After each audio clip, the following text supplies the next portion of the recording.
You are pained by it. In all my life, Bernard, I don't want to become emotional.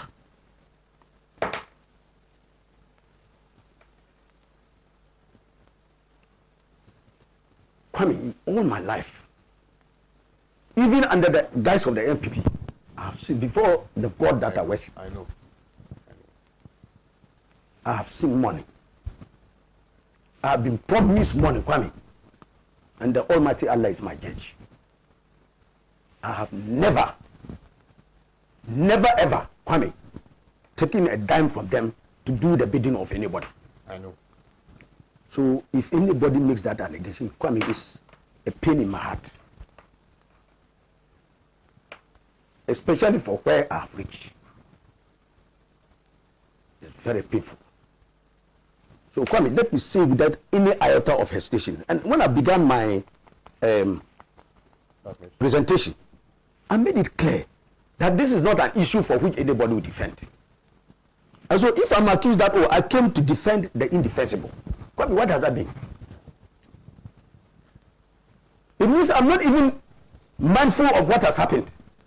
And I've come in to put a defense for the indefensible. Is that what I did here, Kwame? No.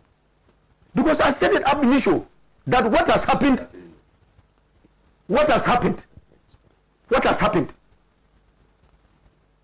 is a collective guilt of all of us. And for all of us, we felt a sense of shame that this thing happened to us.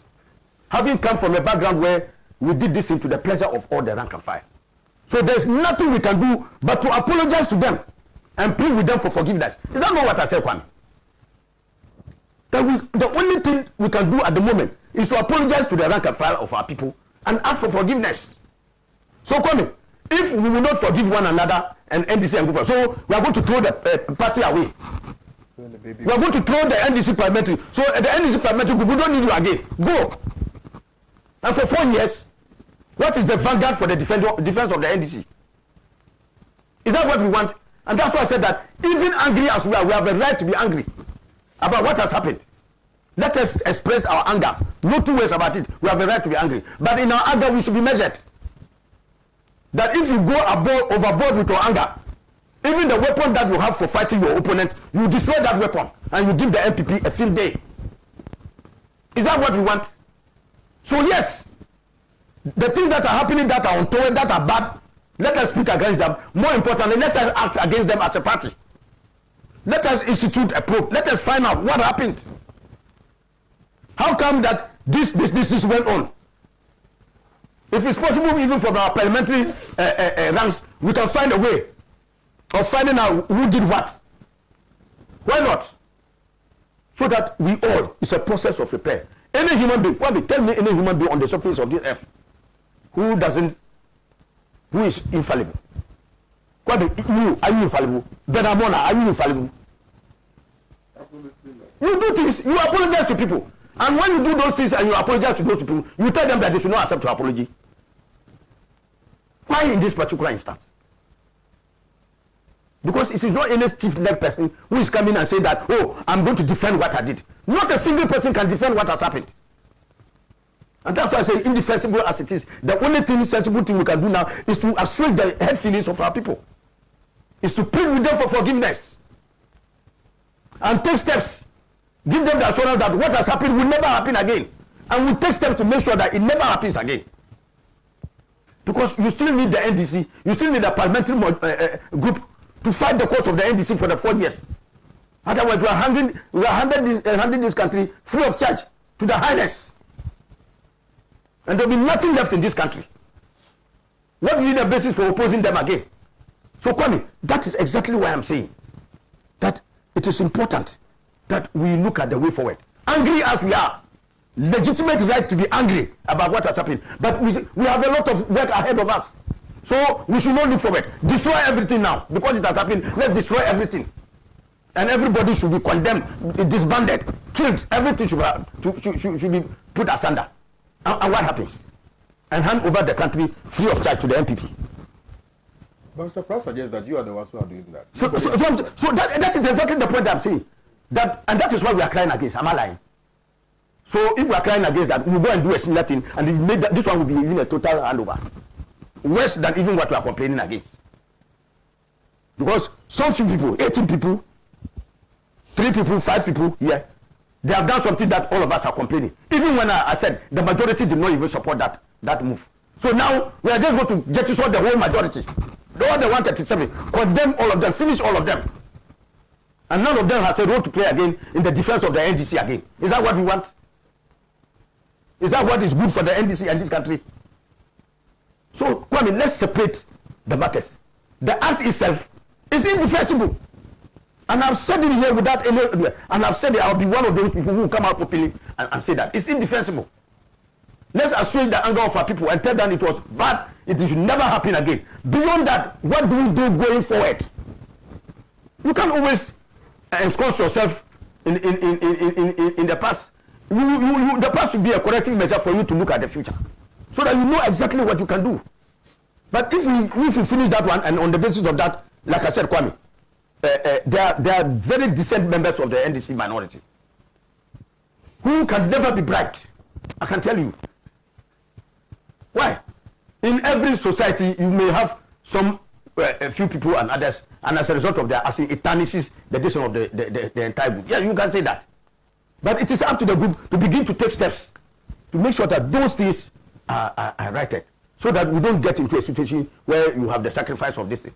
And that is why I'm making a distinction between expressing the misgivings about what has happened and taking steps to deal with it, and then looking forward to ensure that what happened never happens again, and that we position the NDC group to play a more vanguard role in the defense of the national interest as we go forward. Otherwise, where will they really have an instrument for defending the national interest in Parliament? Which other institution? Very good question. So, Kwame, that one is unequivocal. That is damnable as anybody may put it. Steps must be taken to find out what happened. Why did it happen? Could it have been prevented? And what steps we might take to make sure that in future such a thing does not happen again. Right. Those are things we should do. Okay. Bernard, you also want to respond to a few things that Honorable has said. You see, and Kwame, let me add just this. Kwame, yeah. Look, Kwame, we use every parliamentary means, and I'm saying it here advisedly, on that day, Kwame, to stop the vote, like I said, because many of our members were not present. Kwame, and when I say this COVID thing, it is not to say that only NDC people have COVID.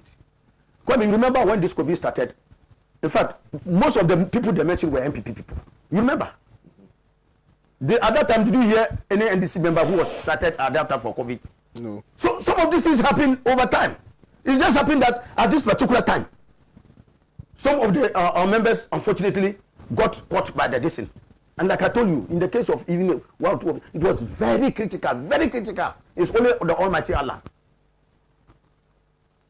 And as I speak to you, one or two are actually fighting for their life. Very difficult situation. Kwame. So in those cases, there's very little or nothing you can do about this. There were some, in fact, my this is that one or two even out of the country. Okay, you can ask a legitimate question. How come at this crucial time somebody is traveling outside the country? Legitimate question.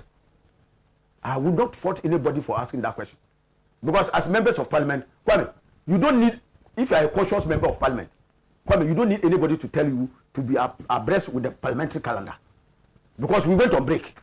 We came back on Tuesday. You should have known that as a member of Parliament, back from this break, there will be crucial business on the floor of the House. So even here, you don't even need the whip to tell you. As a member of Parliament, you should know that there's crucial business in the House, and you should be in the House.